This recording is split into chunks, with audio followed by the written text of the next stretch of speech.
Yeah, here's the thing, right?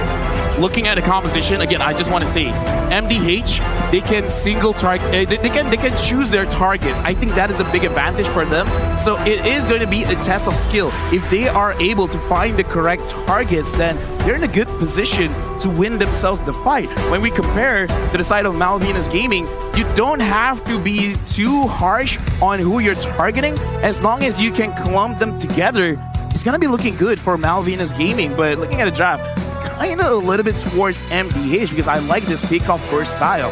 We got to see though, right, Lafel, America, I mean, the 10 heroes that is going to enter the Land of Dawn has been set. You like MDH better? I gotta agree, so let's just jump into the Land of Dawn. Let's dive in to the Land of Dawn once again for game number 2.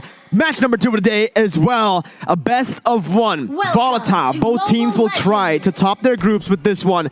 High stakes. As again, we get into the mid lane. And so far in this tournament, we've seen kind of a mix, right? Just based on game 1. Obviously still very low data, but mid control doesn't always equal the win early on now. Yeah, right now Gunnar is establishing dominance in the jungle, forcing Fran to use the retribution early, and looking more into this composition, Dragon, he's gonna be way tankier, especially with the Vengeance. So looking at this, MDH, they really have to focus on what they're gonna do in the mid stage of the game compared to Malvinas Gaming, because I kind of feel like Malvinas Gaming, even though like they're early game centric, it's pretty good if they just want to stall it out as well. Yeah, I mean, they have to wait level 4, right? Real World Revelation, Numenor Blast, they need level 4 to really impact the Land of Dawn. And of course, MDH, they do need time in a sense. I mean, Jogua on that link should be more proactive, but take a look here. Already, aggressive maneuver on towards Steve. Will this be the first blood? I need my help. Will not pop that flicker just yet. No first blood in the first minute. Yeah, you know, both teams, again, just respecting each other. Not even a flicker or just a battle spell burnt out there. You can see both teams, they're just trying to play it slow. But in the XP lane, Dragon here already doing so much early on the glue. And Joga is going to be forced to back off. Even though they kind of traded, right? The Lapu, the King, was able to clear it out, getting a bit more pressure to set up for the Turtle. So that's the question we have to start asking now. Who's going to start it up, and where is the countermeasure from the enemy team? For me, I would kind of say MDH should really try to force this out, because Gunnar, as the Joe, doesn't really need the level 4 to have a lot of crowd control. So I kind of feel like if they can push the pressure a little bit earlier, it would be benefiting them. MVG, if they can fight it out, then that's the way as well. Yeah, good rotations already from the side of both Malvinas Gaming and MDH, but it is going to be Malvinas who starts the Turtle up. The King already popping in that Bravest Fighter. No ultimate for this fight as Nart tries to open up the map. Will be stunned up by Stephis. Nart looks for a play. Jumps in with the way of the Dragon, bringing Harley back, and that's going to be the Numenor Blast as well. That wave popped into the back, but it's going to be the Numenor Blast connecting on the 3 members. It's still Joga who finds the Retribution. Goes on to Steffe. It's a 2-for-1. Joga now still in the midst of it all. Dragon dealing so much with the split. Nart knocking him up, getting out with the shot through as the King jumps in. Prince Fran is low. Joga's low too. They're just going at it. And it is going to be MDH who wins it in the end. A slam in the end as well to smack Joga in the face to get a trade back. A good setup from Nart initially. Targeted the Eve, gets it, and he gets taken down early, which means MDH can force a little bit more fight. But MVG managed to find some compensation, taking down a member, and let's see. It's a reset for both, but MDH is still in the lead. Yeah, like I like that both teams are playing towards their own advantages, right? Because MDH tried to secure the mid laner first, picking it off first is very good. But we definitely see the power when it comes to MVG just by having this glue. Like, oh my god, like even the lane's like, please don't run away. I haven't been meta for so long. Let's fight. Dude, you can see the glue practically just carried that team fight, right? He was 1v3 and he didn't even have the Vengeance for the fight. So imagine with the Vengeance how much of a threat the glue is.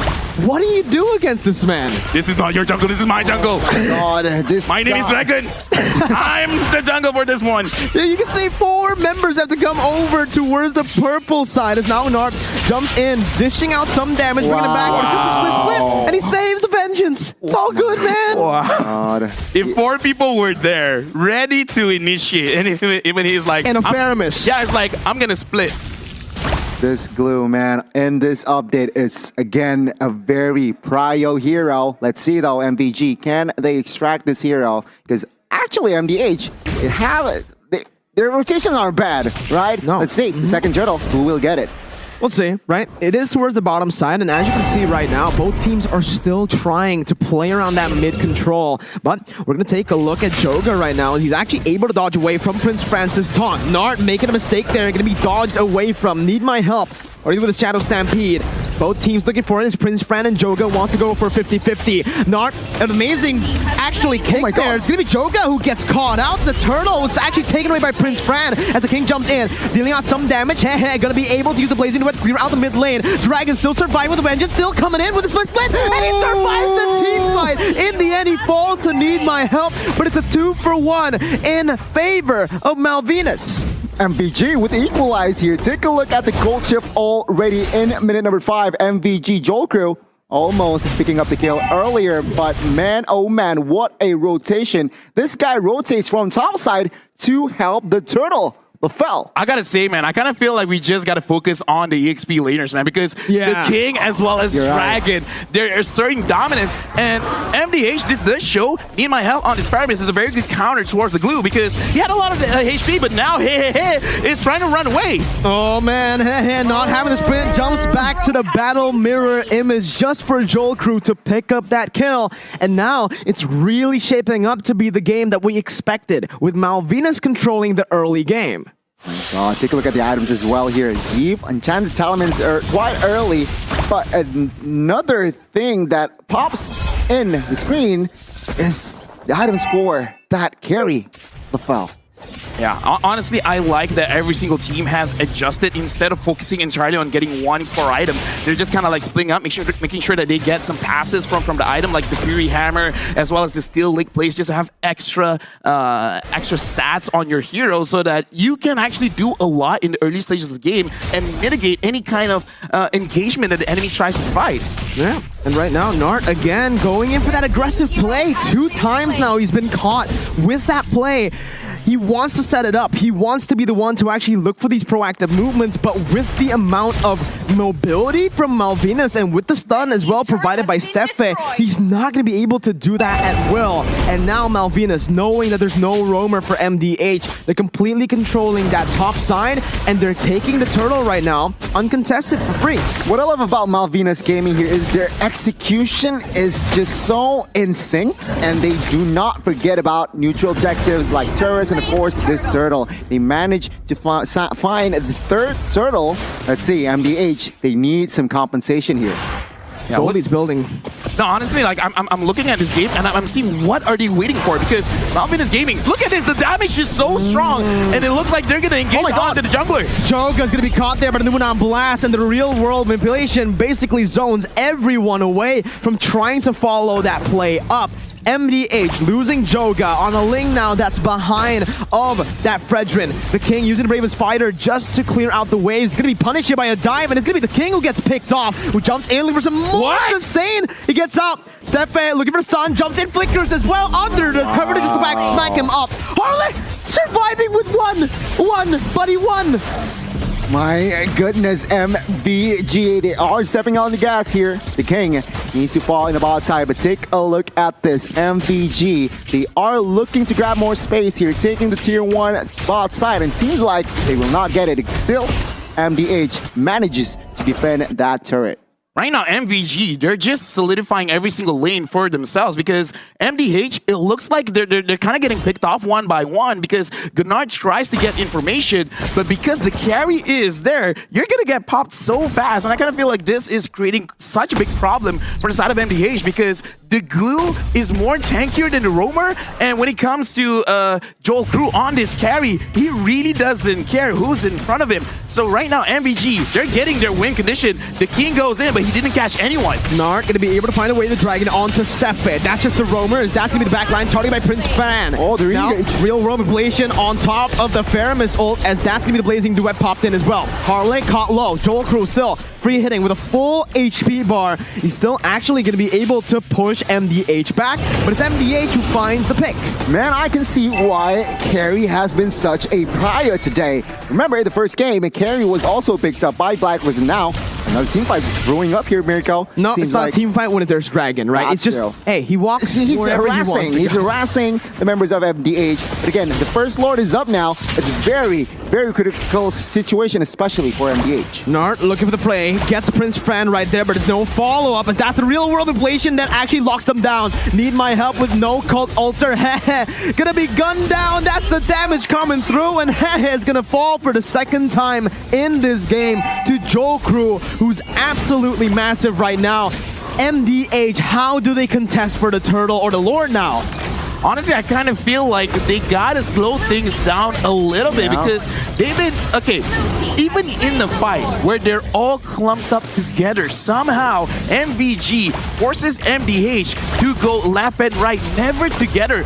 So far, we've seen MVG controlling the movement of MDH. You guys have to split up, and when they do split up, it's usually the damage dealers all alone, making it so that they're very vulnerable to any kind of damage coming in from MVG. So right now, MVG, they're telling MDH, you go left, you go right. Yeah. I'm shot calling for you. I mean, you're right, MDH, they need to pick their battles here. They do not want to get driven by the side of MVG. MVG now, with the Lord push, has established a 3,000 gold lead. But take a look at this, another purple invade perhaps. Nart again in the midst of it all, gonna be actually melted down there. That's Jokru dealing so much. The Cult Altar just to save him as Joga gets out. Doesn't get the purple buff, however. It's still Prince Fran who wins out that retry battle. And it is getting from bad to worse from MDH, with Malvinas completely controlling the map and even claiming MDH's jungle.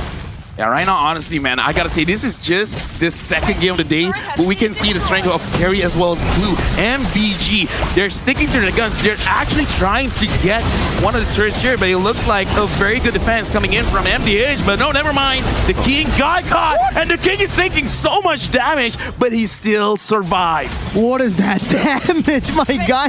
Oh my goodness, Jokru is an absolute monster on the carry right now. You can see here MDH already executing the split push potential that they have, because take a look at the items, take a look at the gold here. Carry 8,000 gold. No golden staff yet. No golden staff yet. No golden staff yet. So this is crazy. Explain. Okay, here's the thing, right? It looks like in terms of the players, there's two ways that you want to go with your build. Number one, quickly get your Corrosion Scythe, your Demon Hunter Sword, as well as your Golden Staff. But if you want to play a little bit more disciplined, you delay the Golden Staff just a little bit so that you get your Wind of Nature first, making it so that even if you do get engaged on, you can survive if your tank or your roamer is not there to protect you. So looks like in this game, Malvinas Gaming, they just do not want to lose their advantage that they've already piled up against MDH. So going for the safe pick, that's good. That's so unfortunate for Nart, man. He goes on to Harlot, but the kick did not go through all the way. Still on the back line with a Blazing Duet, dealing a whole lot of damage, but Jokru does more. Dragon now on to who has the sprint. is running for the hills, gets out with a Battle Mirror image, and it's a 1-for-1. Nart for Harley, which is technically worth it, but oh my god, okay, we're good. We're good. Don't snitch. But there you go, he made it. But yeah, back to your point here, LaFell. A very intelligent item from the side of Jokru. He doesn't want to. He knows he is dominated. He's dominating the game, but he has enough damage, so let's be more respectful. But now, the Lord is up. This is Enhanced Lord, so MDH, they need to figure something out. I kind of feel like if Joga can get a way to get onto Jokru, that's great. But we can see that Gunnar has been trying, and every single time he tries, he dies. It's not a good situation to be in. And hey, just got down by Dragon. Oh, what did you do, Dragon? Dragon, look at him. He just walks up menacingly and 4 people have to back off. Dragon is just dragging everyone all around. Oh my god, look at him. He's just walking with swag, man. He looks like he doesn't care. He doesn't care. He dragged him from the mid lane all the way back to the base. He doesn't care, man. He doesn't care. It's a good mindset to be in when you don't have to care. This is why you ban glue. I feel like in this patch and this current tournament, if you're the first pick, you should prior glue, and if you're the second pick, you just ban that glue out. Let's see here, the offense and defense for both teams seems like MVG. With this goal established already, they might take 2 base turrets if they're lucky, if MDH screws up, let's see. The King now jumping with the bravest fighter. Oh What? my goodness, the gold altar isn't enough. He flickers out just to die towards Jolcrew. Oh my god, does he have Golden Staff? Please tell me he has Golden Staff now, right? Yeah. Mirko, Gani, answer this riddle. Lafelle. What are you going to do against someone that doesn't die and someone that does too much damage? You run. You run. Thank you very much. I do agree. You run. That's okay. That's good riddle. It's a logical answer. That's a logical answer. Yeah. Exactly. But let's It's not see. the answer I'm looking for, but it's logical. Okay. What's the answer you're looking for? I'm looking for an engage by MVG. And they are doing it right now. Need my help. Gonna be taken down. Nart now still trying to zone the other members away. Jumps in with the G Kundo, but is not gonna be able to find the way to Dragon as the King jumps in with the bravest fighter. But again, it's just a cult altar defensively. There's no counterplay right now towards what Malvinas are doing. They're even just walking into turret range of the base turret, dishing out some damage, sieging it down with no minion waves. They are absolutely controlling this game.